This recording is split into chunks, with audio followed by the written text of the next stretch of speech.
Halo Sobat Investor, kembali berjumpa lagi dalam program di editorial yang akan membahas tajuk utama pemberitaan yang tersaji di idxchannel.com dan idxchannel TV. Bersama saya Heri Kurniawan, Wakil Pemimpin Redaksi IDX Channel TV.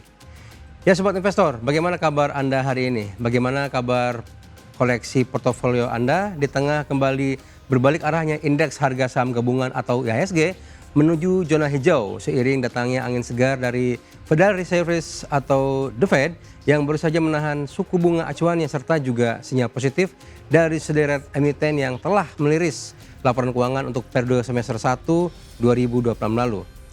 Meski demikian, dengan posisinya yang masih tertahan di level 6.100-an, sebagian pelaku pasar masih melihat IHSG dalam posisi riskan dan belum sepenuhnya terlepas dari peluang pelemahan.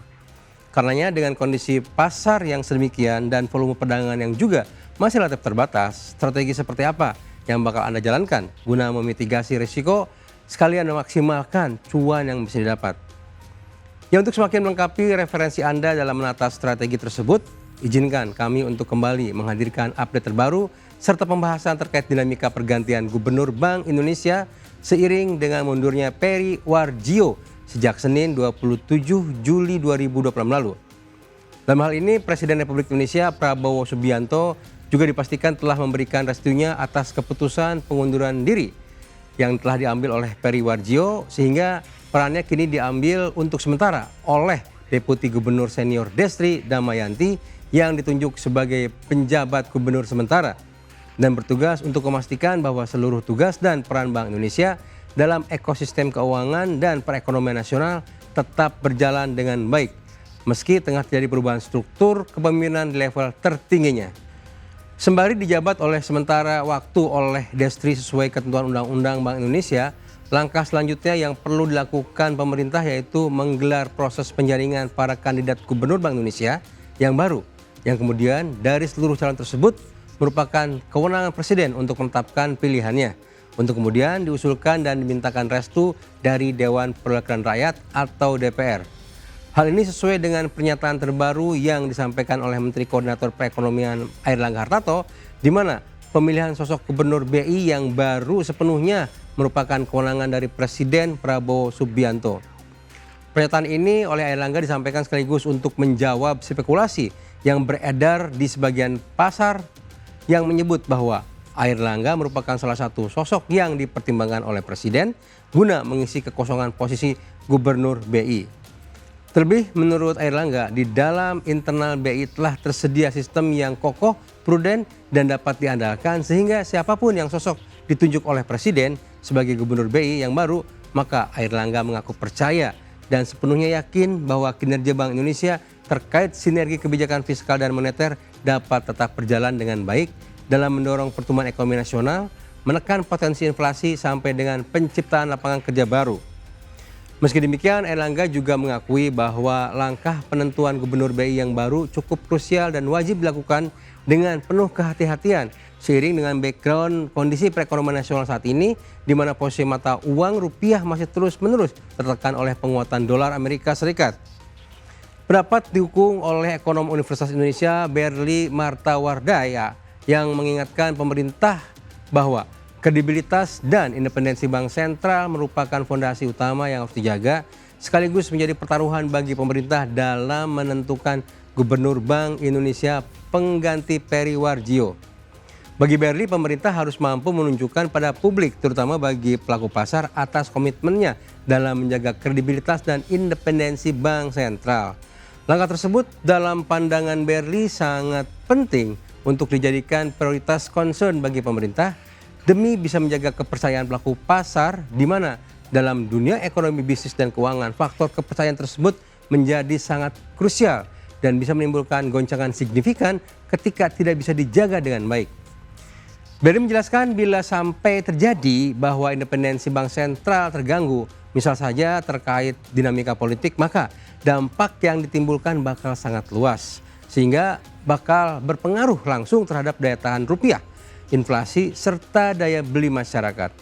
Berli mewanti-wanti bahwa ketika publik dan pelaku pasar telah berpandangan bahwa kredibilitas Bank Sentral telah terganggu dan layak dipertanyakan, maka langkah pemerintah dalam menjaga stabilitas ekonomi bakal jauh lebih sulit dan dampak dari kondisi tersebut bakal berimbas langsung terhadap kehidupan masyarakat dalam bentuk pelemahan daya beli.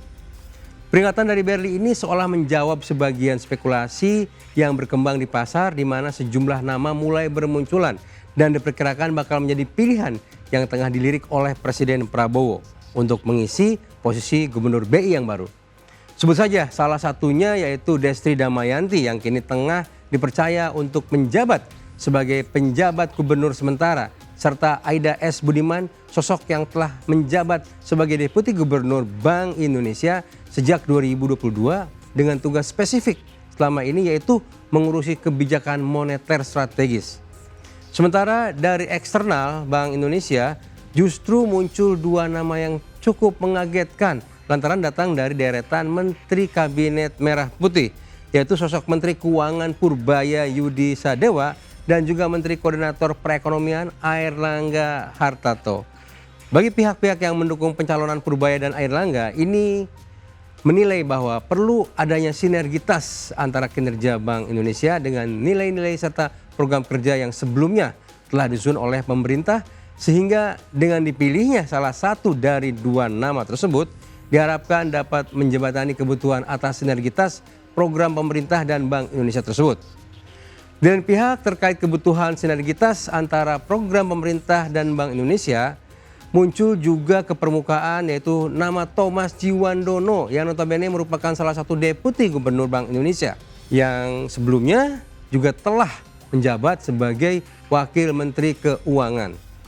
Selain itu dalam hal kapabilitas, Thomas dinilai memiliki pengalaman cukup mumpuni di bidang fiskal dari posisi dia sebelumnya sebagai Wakil Menteri Keuangan dan lalu pemahaman atas kebijakan moneter dari posisinya sebagai Dewan Gubernur Bank Indonesia, menjadikannya sebagai sosok yang lengkap dan pantas untuk dipertimbangkan sebagai calon Gubernur Bank Indonesia yang baru. Di luar Thomas muncul juga nama mantan Menteri Keuangan Muhammad Khatib Basri yang dengan pengalaman panjangnya sebagai ekonom senior, akademisi hingga penjabat pemerintah sehingga dinilai sebagai figur yang memiliki kapasitas mumpuni serta layak dipercaya sebagai Gubernur Bank Indonesia yang baru. Sementara jika Thomas dan Khatib memiliki rekam jejak yang cukup panjang di bidang fiskal, di lain pihak muncul juga nama Burhanuddin Abdullah yang notabene merupakan mantan Gubernur Bank Indonesia sehingga memiliki kapabilitas di bidang moneter yang tidak perlu diragukan lagi, serta justru sangat bisa diandalkan di tengah tekanan ekonomi yang selama ini masih terus terjadi. Belum lagi muncul juga nama Mulyaman dan Haddad, mantan Kepala Dewan Komisioner Otoritas Jasa Keuangan atau OJK, di mana sebelumnya juga merupakan salah satu Deputi Gubernur Bank Indonesia, sehingga diharapkan sudah sangat memahami terkait kebijakan moneter yang menjadi tugas utama Bank Indonesia. Jadi dari sekian banyak nama yang beredar tersebut, siapakah kiranya yang bakal dipilih oleh Presiden untuk menjabat sebagai Gubernur Bank Indonesia yang baru? Atau justru pilihan Presiden jatuh pada sosok selama ini yang luput dari perhatian publik? Mari kita tunggu bersama keputusannya. Demikian program di editorial edisi kali ini, saya Heri Kurniawan pamit undur diri.